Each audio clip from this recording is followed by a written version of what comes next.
l'estrade pour libérer la parole.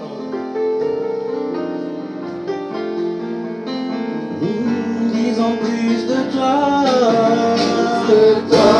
Seigneur, plus de toi, plus de discernement, de ta volonté, Seigneur, plus de toi, disons plus de toi, Seigneur, plus de ta ressemblance. Gloire à notre Dieu. Nous allons d'abord lire la parole de Dieu, objet de la prédication de ce matin, ce que Dieu m'a mis à cœur. Et pour cela, j'invite l'Église à ouvrir le livre du prophète Ésaïe, Ésaïe 53, versets 1 à 12.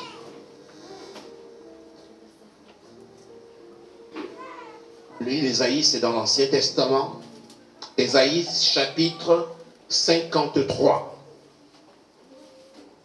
Ésaïe 53, verset 1 au verset 12.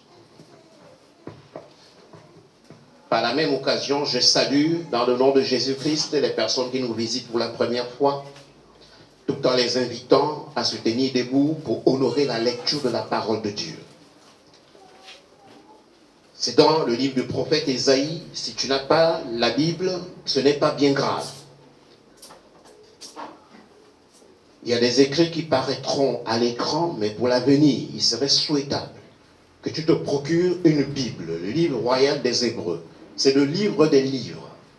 Tu peux avoir lu toute la littérature, gabonaise, française, littérature étrangère. Mais si tu n'as pas lu la parole de Dieu, tu n'as rien lu. Ésaïe 53, versets 1 à 12. Je lis la parole de Dieu. Qui a cru à ce qui nous était annoncé? Qui a reconnu le bras de l'Éternel? Il s'est élevé devant lui comme une faible plante, comme un rejeton qui sort d'une terre desséchée. Il n'avait ni beauté ni éclat pour attirer nos regards, et son aspect n'avait rien pour nous plaire. S'il te plaît, ouvre tes oreilles. Il y a des personnes qui se sont converties à Dieu rien qu'en écoutant la lecture de ce que nous venons de lire et de ce que nous allons continuer à lire. Amen. Ouvre les oreilles, ouvre le cœur. Je reprends.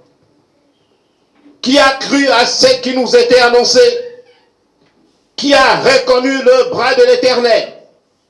Il s'est élevé devant lui comme une faible plante, comme un rejeton qui sort d'une terre desséchée. Il n'avait ni beauté, ni éclat pour attirer nos regards. Et son aspect n'avait rien pour nous plaire. Verset 3. Méprisé et abandonné des hommes, homme de douleur et habitué à la souffrance, semblable à celui dont on détourne le visage. Nous l'avons dédaigné, nous n'avons fait de lui aucun cas. Cependant, ce sont nos souffrances qu'il a portées. C'est de nos douleurs qu'il s'est chargé et nous l'avons considéré comme puni, frappé de Dieu et humilié. Mais il était blessé pour nos péchés, brisé pour nos iniquités. Le châtiment qui nous donne la paix est tombé sur lui. Et c'est par ses meurtrissures que nous sommes guéris. Nous étions tous errants comme des brebis. Chacun suivait sa propre voie. Et l'Éternel a fait retomber sur lui l'iniquité de nous tous. Il a été maltraité et opprimé. Et il n'a point ouvert la bouche semblable à un agneau qu'on mène à la boucherie, à une brebis muette devant ceux qui l'attendent. Il n'a point ouvert la bouche. Il a été enlevé par l'angoisse et le châtiment. Et parmi ceux de sa génération, qui a cru qu'il était retranché de la terre des vivants et frappé pour les péchés de mon peuple. On a mis son sépulcre parmi les méchants, son tombeau avec le riche, quoiqu'il n'eût point commis de violence et qu'il n'eût point de fraude dans sa bouche. Il a plu à l'Éternel de le briser par la souffrance. Après avoir livré sa vie en sacrifice pour le péché, il verra une postérité et prolongera ses jours. Et l'œuvre de l'Éternel prospérera entre ses mains. À cause du travail de son âme, il rassasiera ses regards.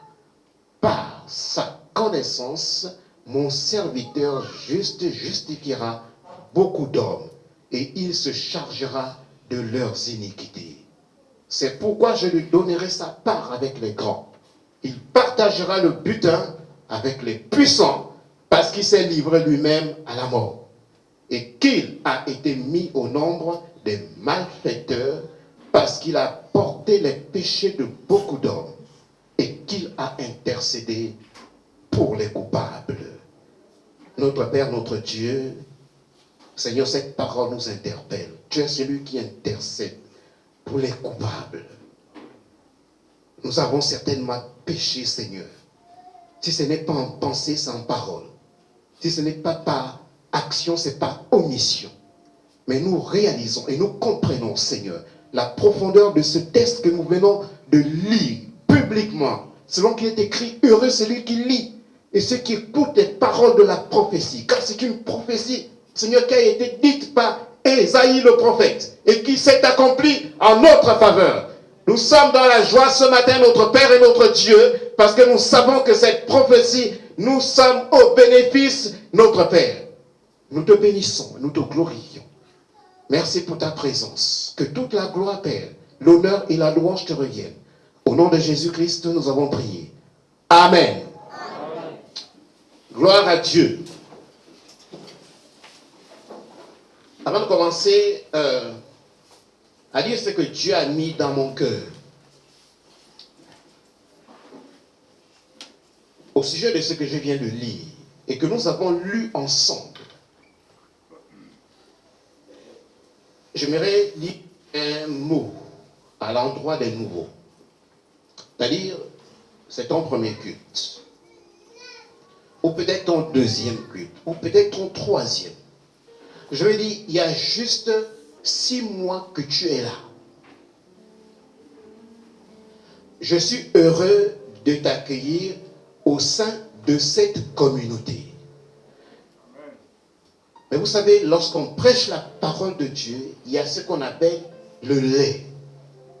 Le lait, c'est pour les bébés. Comme son nom l'indique. On ne donne pas au bébé la nourriture solide. On donne du lait. Ça peut être le lait maternel, ça peut être le lait industriel. Mais c'est une métaphore que la Bible emploie pour parler de certaines paroles qui sont destinées à certaines personnes qui n'ont pas encore la maturité dans la foi chrétienne. Mais il y a aussi ce qu'on appelle la nourriture solide. La nourriture solide, c'est pour les adultes. C'est pour les gens qui fréquentent l'église depuis, ils sont là. Ça fait 1 an, ça fait 2 ans, parfois plus. Et ce matin, ce n'est pas le lait, c'est la nourriture. Gardez votre cœur. Et dites pas que, mais ça c'est quoi? Non.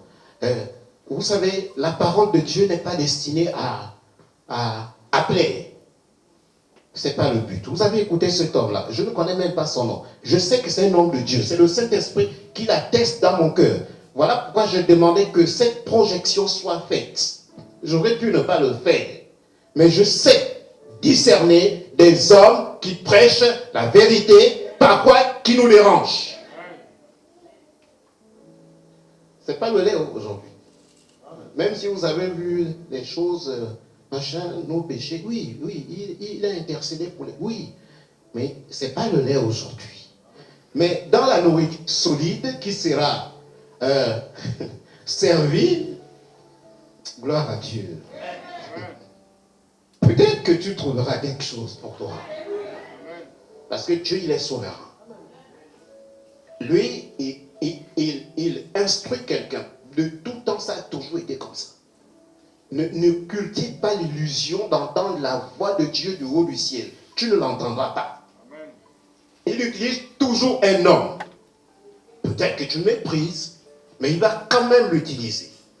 Et c'est à toi de t'approprier de ce que proclame cet homme au nom de Dieu. Mais tu as le devoir de vérifier si cet homme prêche la vérité. Voilà pourquoi il te prend une Bible.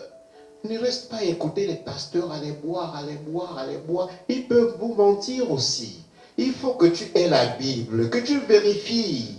Dans la Bible, on parle des chrétiens de Béret. Quand ils écoutaient une parole de Dieu, ils allaient à la maison, ils vérifiaient si ce qu'on leur avait prêché était vrai ou si ce n'était pas vrai. Sinon, tu vas mener un christianisme clopin, c'est-à-dire tu vas ici, on te dit non, on ne fait pas comme ça, tu vas là, on dit non, c'est pas comme ça. Et toi-même, tu es assis sur quoi? La vie chrétienne, c'est pour des gens assis sur la parole de Dieu, avec des convictions personnelles. Si tu vis par rapport à la prédication des pasteurs, tu ne pourras pas continuer dans la vie chrétienne. Ce n'est pas pour toi. Mais tu dois vivre selon les convictions profondes que le Seigneur te communique au travers du Saint-Esprit quand tu lis la parole de Dieu. Ça, ce n'est pas la première fois que vous écoutez ça. Mais les amis, vous savez, je suis là, je m'égosie. La seule motivation, la seule chose qui me motive, ce n'est pas pour vous montrer J'ai d'autres podiums pour montrer les costumes. J'ai d'autres podiums pour parler de français. La seule chose qui me motive, c'est que Dieu soit sauvé. L'enjeu est très fort. Parce que tu ne connais ni le jour, ni l'heure. Les histoires, on est en train de parler de pandémie et tout là. Nous sommes là, masqués, parce qu'on n'a pas envie de s'attraper une maladie qui peut nous emporter. Mais comme disait cet homme de Dieu, le plus important, ce n'est pas comment tu mourras. Le problème, c'est que quand tu mourras, est-ce que Jésus-Christ sera dans ton cœur? Parce que tu peux mettre les mains ici, tu peux même ouvrir la tête. Mais le jour arrivera où tu vas rencontrer Dieu.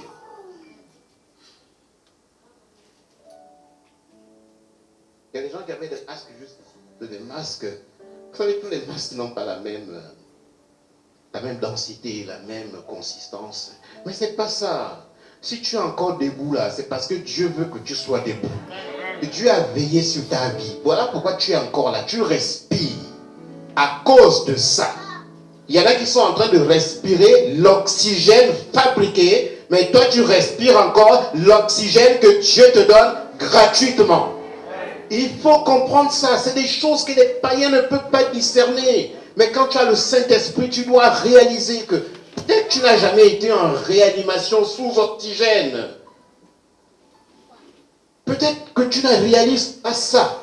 L'importance de l'oxygène que tu es en train de brûler là.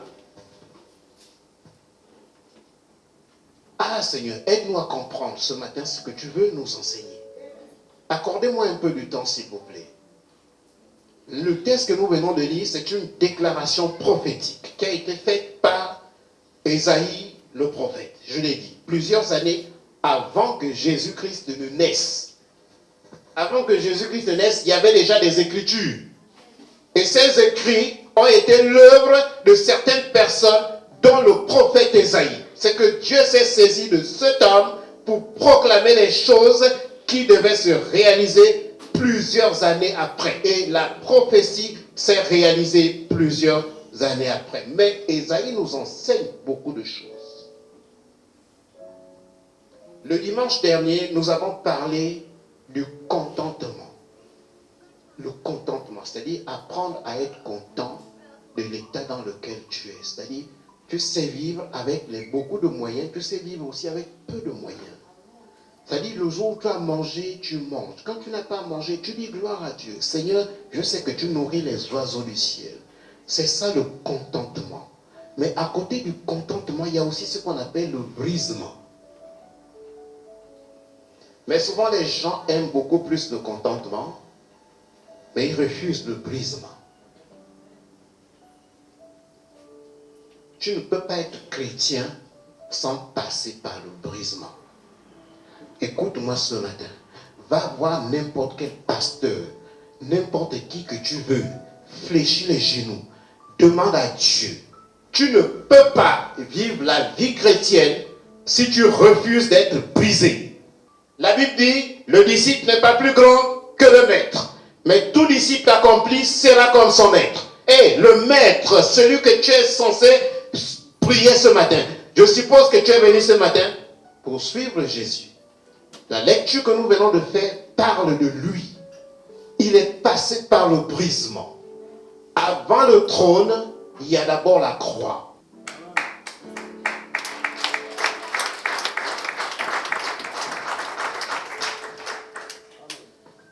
Ne soyez pas indifférents quand on acclame la parole de Dieu. Si tu ne comprends pas, après le culte, assieds-toi là, je vais t'expliquer. Parce qu'il y a des gens qui n'acclament pas la parole de Dieu pour deux raisons. Première raison, il n'a rien compris. Il n'acclame pas. Mais tu sais pourquoi tu ne comprends pas? Là aussi, la Bible donne une réponse. C'est pas parce que tu ne comprends pas le français, mais c'est parce que le cœur n'est pas disposé. C'est ça le problème. Et le diable est en activité là où nous sommes là. Pour faire en sorte que la parole qui sera proclamée, tu ne puisses pas la comprendre. Mais ne prête pas attention au diable. Ouvre ton cœur à Dieu. C'est lui qui te fera comprendre cela. Et la deuxième raison pour laquelle tu n'acclames pas, c'est que tu es indifférent. Tu es indifférent, c'est tout. Et les gens indifférents, il y en a plein dans la Bible. Jésus-Christ a pleuré sur l'indifférence de beaucoup de villes. Et dans l'église aujourd'hui, il y a encore des gens qui cultivent l'indifférence et l'orgueil aussi. Deux raisons. Ces deux raisons doivent disparaître. Je ne suis pas candidat à une élection politique pour solliciter vos acclamations. Mais je suis là pour vous dire que la parole de Dieu est digne d'être acclamée. Et c'est la raison pour laquelle nous sommes là. Maintenant, si tu es habitué à acclamer les députés, va acclamer les députés. Ici, on acclame le Seigneur.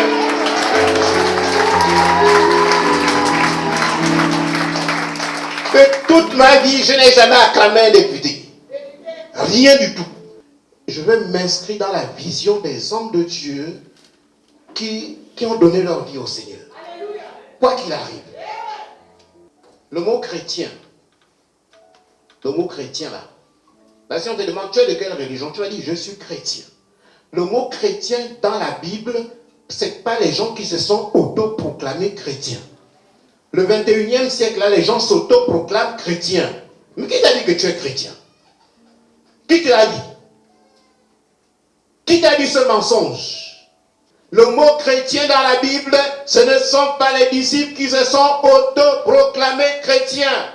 Ce sont les païens qui, voyant la manière de vivre des disciples, ont dit que ceux-là vivent comme Christ. C'est des petits Christ. C'est quelqu'un qui doit attester que ça c'est un chrétien. Sinon l'autoproclamation, tout le monde peut la faire. Hein? Et tout le monde peut la faire. Donc c'est lui le modèle. Est-ce que Christ est ton modèle? Est-ce que dans ton entourage, les gens disent que tu es chrétien? Parce que là, c'est des questions individuelles. Chacun de nous doit se dire, est-ce que là où je vis, dans ma famille, là où je suis né, avec mes frères et sœurs, mes oncles, mes tantes, mes voisins, mes collègues, mes condisciples, est-ce qu'ils disent que je suis chrétien? Il y en a, on ne sait même pas s'ils sont chrétiens ou pas. Sauf quand ils viennent un peu en cachette à l'église là. Est-ce que quelqu'un a déjà dit, ah oui, ça, c'est un chrétien? Non, le frère là, c'est non, la sœur là, c'est vraiment une chrétienne. Est-ce que quelqu'un a déjà témoigné ça? Ou bien c'est toujours toi qui dis, oh, je suis chrétien. Moi, je refuse ce christianisme dont l'homme de Dieu dénonçait là, du 21e siècle, où tout le monde est trop à l'aise, avec des slogans. La vie chrétienne ne s'arrête qu'aux slogans et à la danse dans l'église. L'église n'a pas été suscitée pour danser. Je suis au regret de vous le dire. Personne dans le Nouveau Testament n'a dansé. Peut-être que là, tu es en train de découvrir quelque chose que tu ignorais. C'est que dans le Nouveau Testament, Jésus-Christ et ses disciples, de Matthieu jusqu'à Apocalypse, personne n'a dansé. Si tu rentres chez toi, ouvre la Bible, ou bien demande à ton pasteur, ou bien je ne sais pas qui tu veux, va même sur les réseaux sociaux, interroge même Google, tu ne trouveras aucun danseur dans la dispensation de l'Église.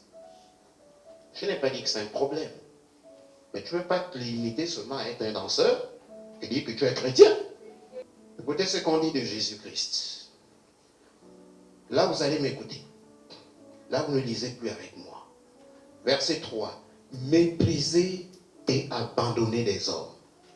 Homme de douleur et habitué à la souffrance. Écoutez un peu cette description-là. On parle de Jésus-Christ, notre modèle. Si on est chrétien, c'est parce que les gens ont constaté que nous vivons comme Christ. Méprisé et abandonné des hommes. Homme de douleur et habitué à la souffrance. Semblable à celui dont on détourne le visage.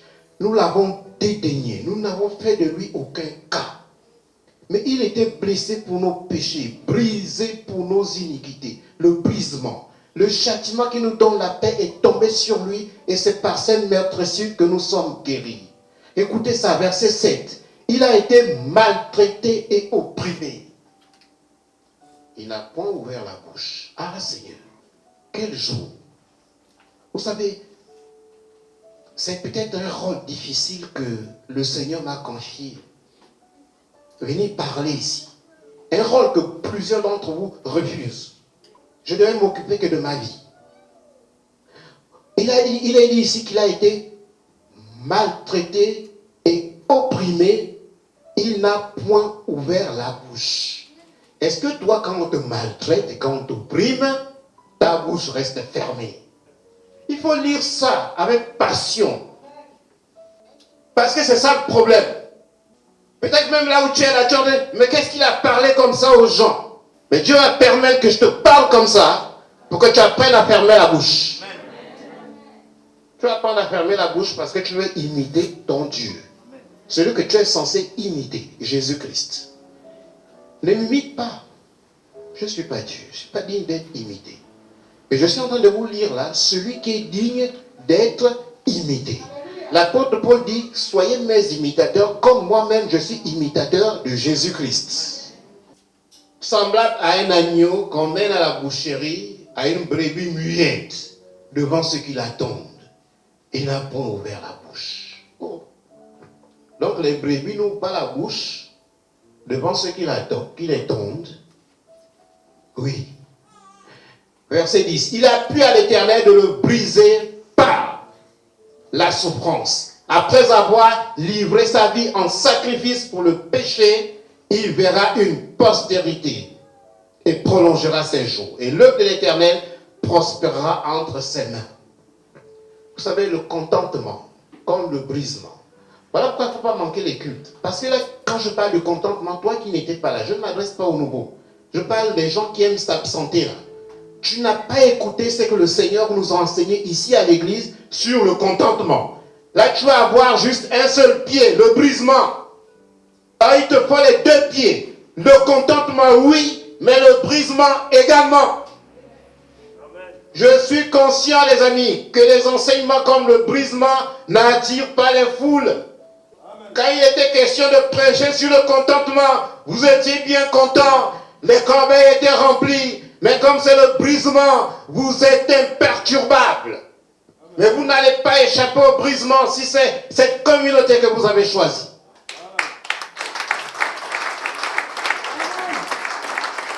On ne peut rien faire avec un chrétien qui n'est pas passé par le brisement. On ne peut rien. C'est que tu es inutile. Dieu ne se sert jamais des serviteurs qui n'ont pas été brisés. Il ne le fait jamais. Je te l'apprends aujourd'hui. Si tu n'es pas passé par l'expérience du brisement, Dieu ne pourra jamais se servir de toi. Parce que Dieu n'utilise pas un homme qui n'est pas passé par le brisement, l'humiliation. On t'humilie, tu n'as rien fait. Mais on t'humilie.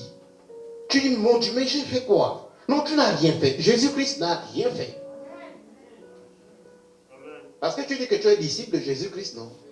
Oui, tu vas passer par l'humiliation. Vous savez, il y a des gens qui sont morts spirituellement. Ils sont partis des églises, partis parce que ils ont refusé d'être brisés.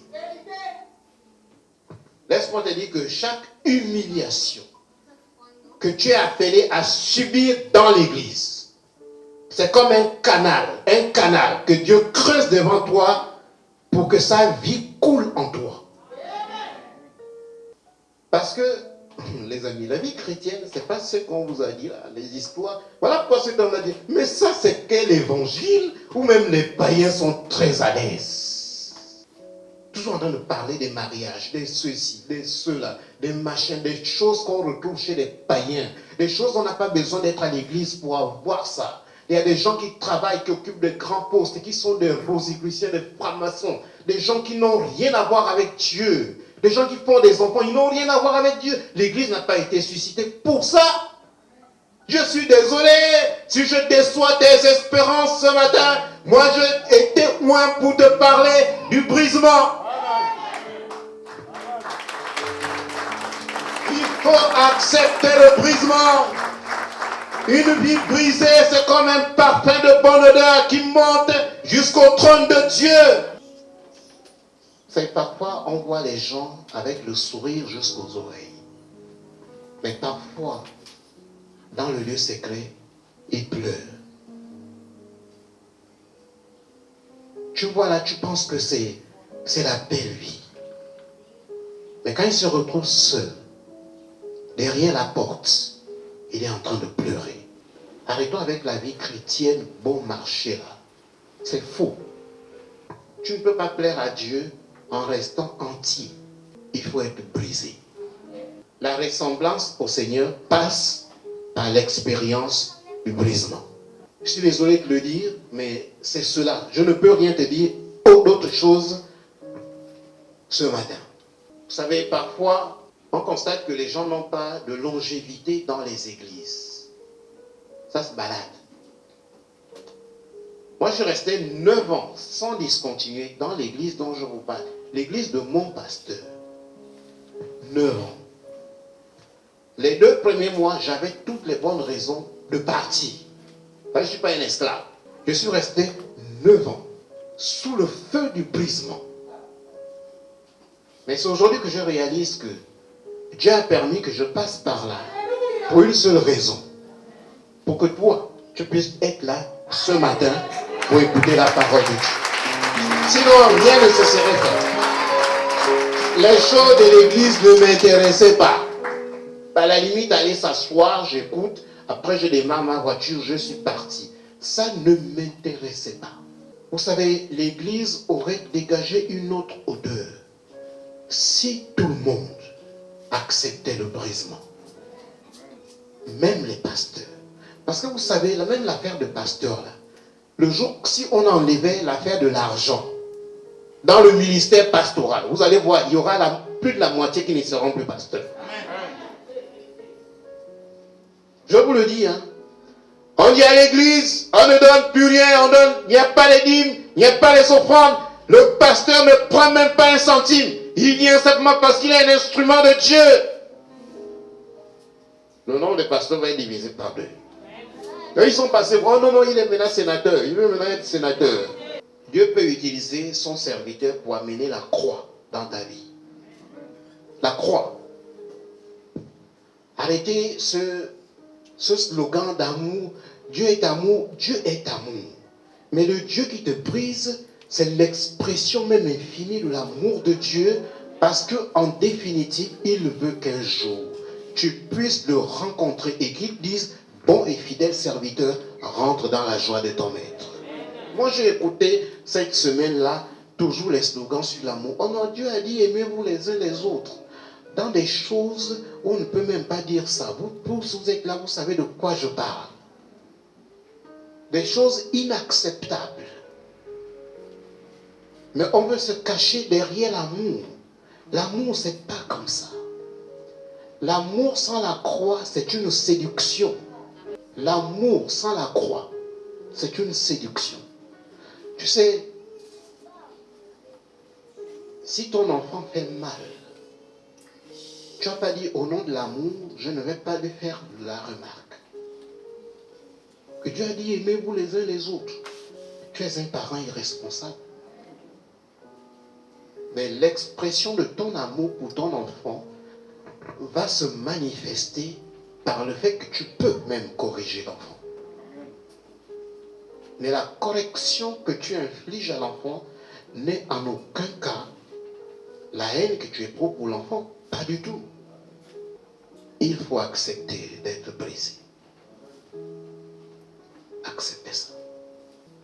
Ne fréquente pas une église parce qu'on te dit des choses qui t'arrangent.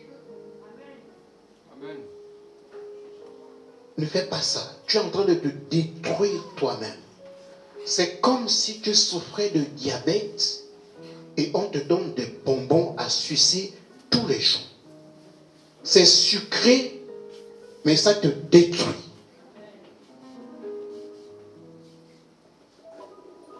Il y a des choses qui sont amères, mais qui te construisent. Des choses qui sont amères, mais qui te fortifient, qui te permettent de grandir. C'est un homme de Dieu qui disait ici, vous savez, les pasteurs connaissent le secret pour remplir les églises. Tu es un pasteur, tu veux remplir l'église, dis aux gens les choses qu'ils veulent entendre. Que non, bon voilà, écoute, Dieu me montre là que le nom de ton père, c'était ça. Mais mon Dieu, même si tu connais le nom de son père, ça lui sert à quoi? Ah oui, Dieu me montre que non, tu auras ceci, tu auras cela. Du début jusqu'à la fin, que des prophéties, des prophéties, des prophéties. Un homme de Dieu disait une fois ici que quel est ce Dieu qui ne voit que la bénédiction dans ta vie et qui ne voit jamais le péché qui est dans ta vie. Amen.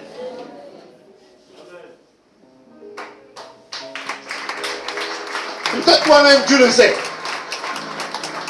Que tu as bien un problème.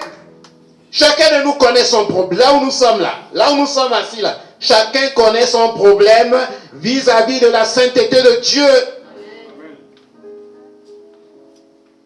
Mais Dieu ne te parle jamais à ce sujet. C'est toujours au sujet des choses qui t'arrangent. Parce que le péché nous dérange. Ça nous dérange au plus haut point. Sauf si tu n'as pas le Saint-Esprit aussi. Parce que les païens, le péché ne les dérange pas. Avant de monter au ciel, Jésus-Christ est passé par le brisement.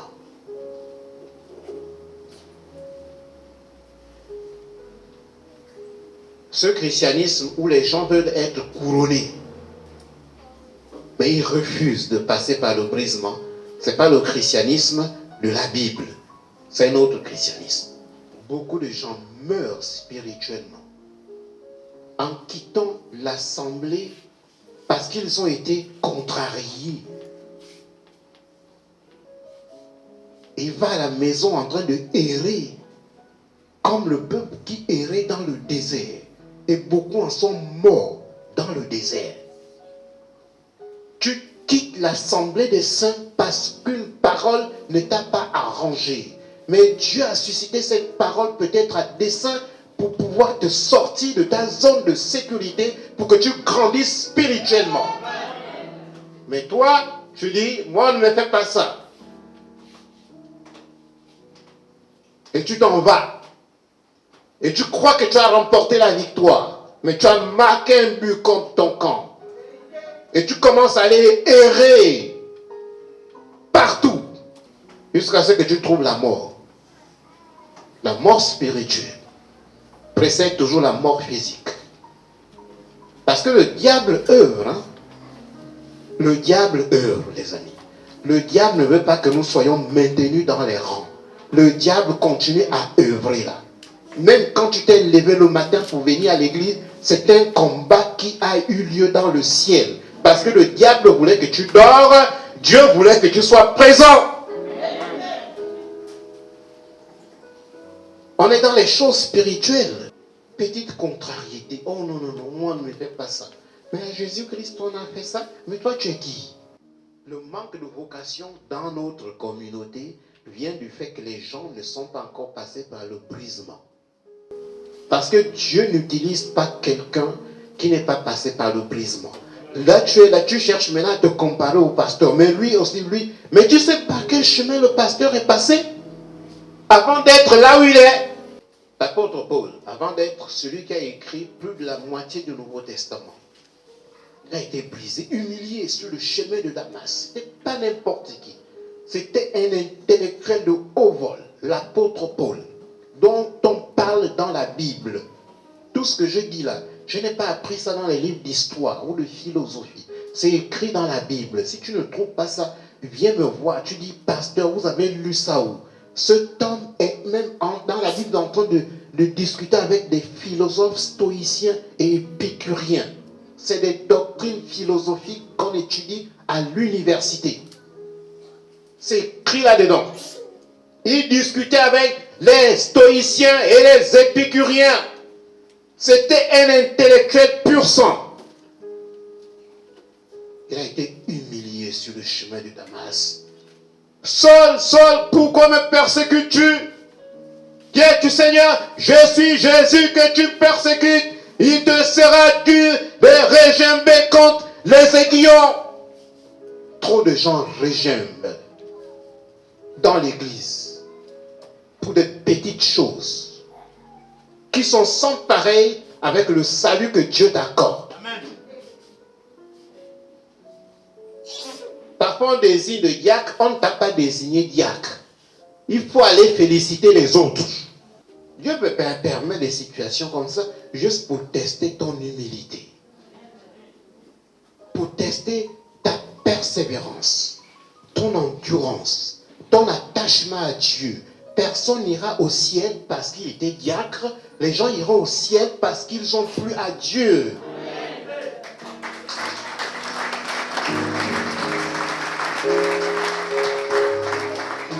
Et nous ne sommes pas là comme en train de faire des gouvernements pour dire, oh moi, on m'a enlevé du gouvernement.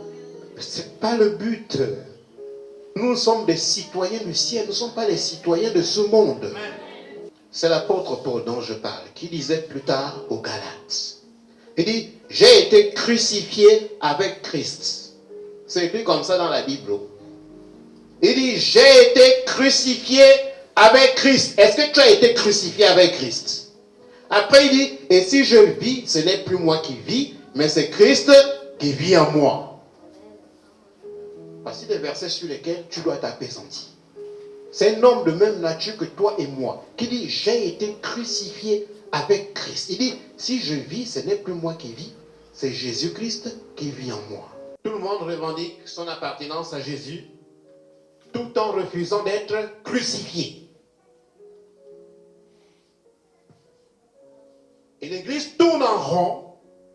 Pourquoi? Parce que Dieu ne peut pas utiliser les gens qui refusent d'être brisés. N'avez-vous pas lu qu'il est écrit que Jésus dit, si quelqu'un veut venir à moi, qu'il renonce à lui-même, qu'il se charge de sa croix, qu'il me suive. J'espère que quand tu viens ici, ce n'est pas moi que tu suis, hein? C'est Jésus-Christ que tu suis. Mais le même Jésus-Christ que tu suis a dit, celui qui veut me suivre, qu'il se charge de sa croix. Quelle est ta croix? Avec laquelle tu suis Jésus-Christ. Parce qu'il dit sa croix. Ça veut dire ma croix n'est pas ta croix. Chacun de nous a sa croix. Et il faut la porter, mon ami. Ta croix, c'est quoi? Tu penses que la vie chrétienne, c'est une balade de santé?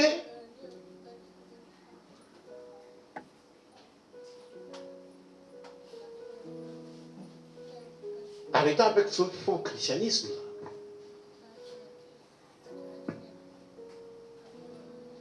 Et le refus du brisement, écoutez ça bien, le refus du brisement va toujours te mettre en conflit avec l'autorité que Dieu a établie, que tu le veuilles ou non. Même si ce n'est pas un conflit ouvert au fond de ton cœur, tu es toujours en conflit avec le pasteur. Toujours. Et Dieu le sait. Là où tu es assis là. permanemment en conflit avec l'autorité que Dieu a établie devant, toujours en conflit. Mais qu'est-ce qu'il est même en train de dire là maintenant? Mais pourquoi il dit ça? Mais pourquoi il n'a pas dit ça? Tu es pasteur. Mais pourquoi tu n'es pas devenu depuis là incapable d'humilité, incapable de soumission, incapable de redevabilité? Et l'Église n'avance pas à cause des rebelles qui refusent d'être brisés. Si vous n'avez jamais écouté cet évangile, vous allez apprendre à l'écouter ici.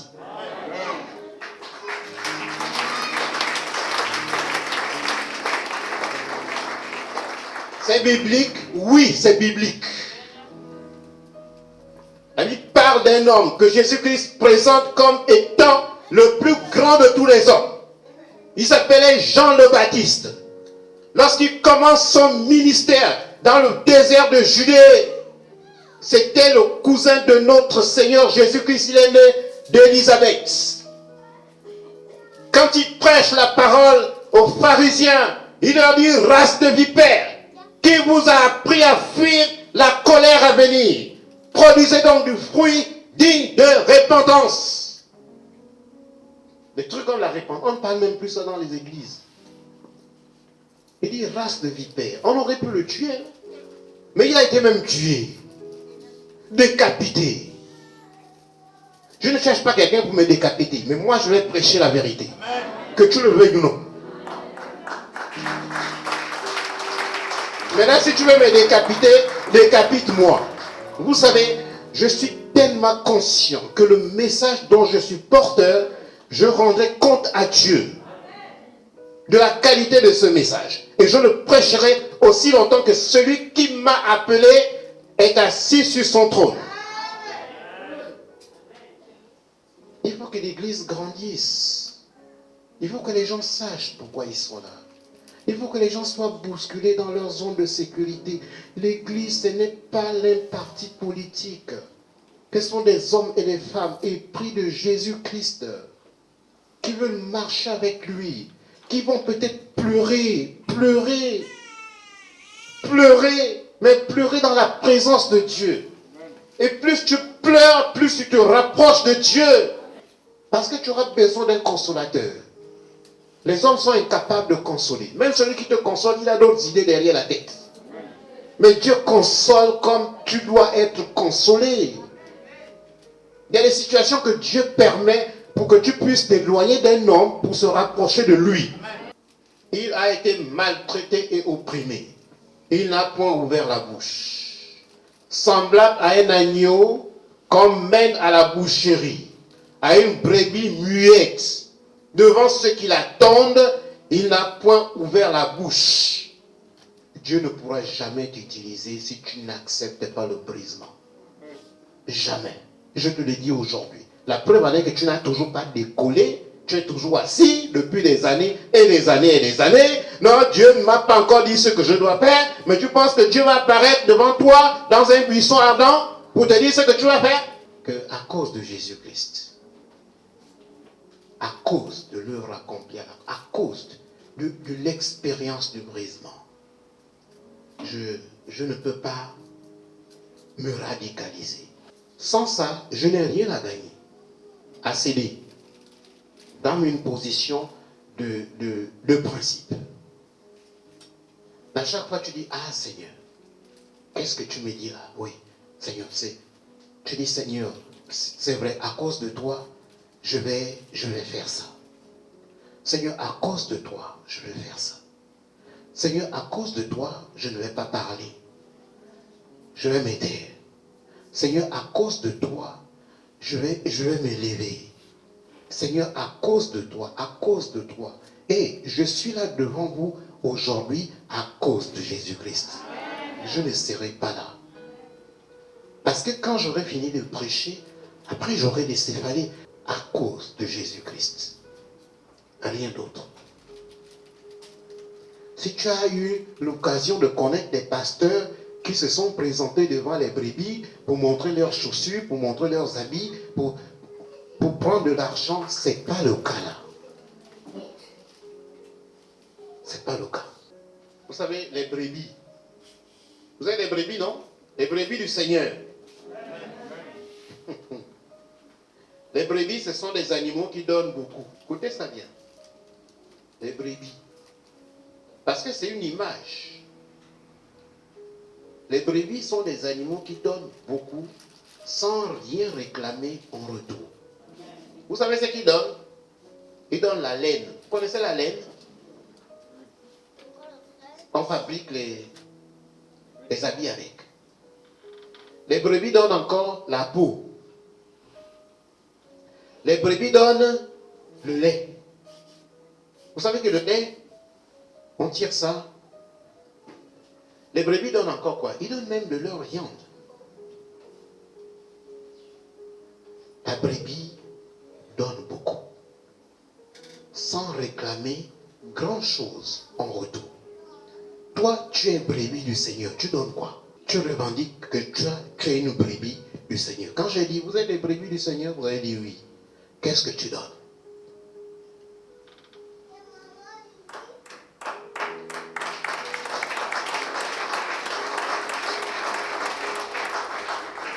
Parce que pour donner grand-chose, il faut d'abord que tu te donnes toi-même.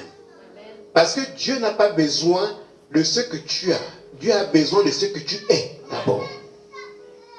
Si tu n'as pas donné ton cœur à Dieu, tout le reste sera du folklore.